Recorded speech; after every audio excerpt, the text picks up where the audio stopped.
My best MEC experience was when I went to Bahrain. It was the first ever MEC experience that I had in Christ Pursuit.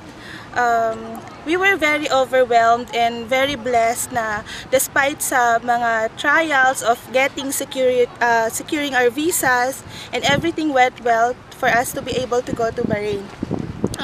What struck me most nung time na nasa Bahrain kami ay ang pag-warm welcome sa amin ng mga kapatid naming mga taga Bahrain na winelcome kami like part of a big family. And sobrang natuwa ako kasi first time ko yon. Binansagan kaming group of Qatar as the most vibrant and most organized group. So, we also had some workshops that struck our hearts, that we were very filled with God's grace, that to become Christ-centered filled individuals. So this coming October 28 and 29, we would like to invite you to come to attend the 13th Middle East Conference here in Doha, Qatar, Stronghold.